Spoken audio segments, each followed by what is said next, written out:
السلام عليكم ورحمة الله وبركاته. ازيكم يا حبايبي؟ عاملين ايه؟ يا رب تكونوا بخير. النهاردة هنعمل مع بعض كنافة، يعني نوعين كده حلو او 3 مع بعض. هنبدأ بالكنافة الاول.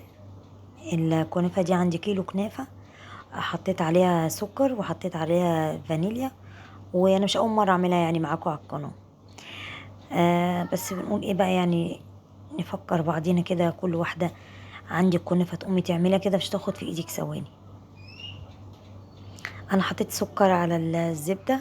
كنافه بقى يعني ايه؟ كتري فيها الزبده. انا قلت الكلام ده بقى كتير. كتري بقى الزبده تكون بلدي كده، يا سلام بقى لو بلدي او الفرن العاديه زي ما انت عايزه. انا عامله خليط من ده ومن ده.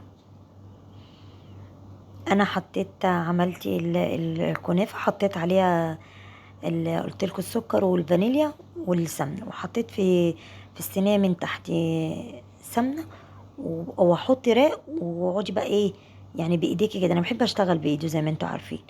فايه، حاولي ان انت تخلي الرق ده يضغط او يضغطي عليه قوي.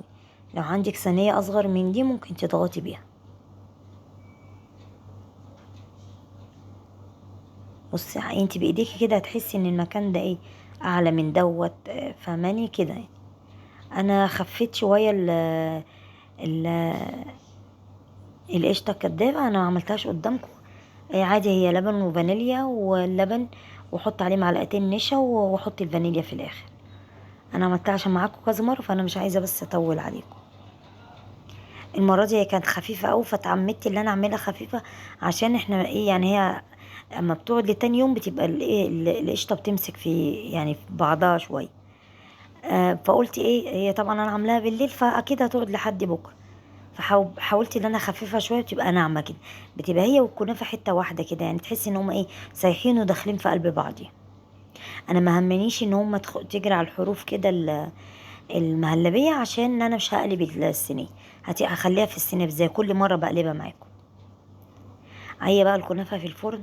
انا عندي ايه بقى، كام مانجايه كده. جبت جيلي بالمانجا بطعم المانجا، فقطعت مانجايه كده حطهم ايه في الجيلي من تحت. وعملت بقى بالفانيليا، وعملت جيلي ايه العادي بتاعنا. الفانيليا بقى طبعا اللي فاضت من الكنافه طبعا مش هرميها يعني. انا بحب الجيلي بالمهلبيه قوي. قلت بقى احط فيه قطع مانجا، مكعبات مانجا من تحت كده، وايه واحط واعمل الجيلي عادي. كيس جيلي بحط. عايزه احط عليه سكر، عايزه مش عايزه، بس انا عشان مش حاطه في المهلبيه مش حاطه فيها سكر خالص. فحطيت في الجيلي سكر وايه وعادي ميه سخنه كده، او يغلي غلوه واحده بس على النار، وعادي يغلي فيه. انا المفروض بس كانت المهلبية تمسك شويه، بس عشان الدنيا حر وخدت مني ايه وقت كبير على بال ما بردت. وبرضه فوق يعني عامد كده. بس اما يمسك يعني في التلاجة هتبقى عادية. هيبقى يعني هتبقى جيلي تحت والمهلبية فوق دوت. كان عندي برضو باكت كريم كراميل، برضو عملته معاه. هي بقى حاجة حلوة، انا جامعة ما بين ايه الحاجة حلوة. هشيل بس، انا عصرت نص ليمونة على العسل، وبحب احط القشرة كده فيه. مش قادرة اقول لكم بقى، غرقانة في العسل مع المهلبية، طرية وناعمة كده يعني. والله حاجة خطيرة. بالليل كده بقى يعني حاجة حلوة. الجيلي طبعا لازم يقعد يوم كامل، في الأقل واجب يعني يقعد 8 ساعات.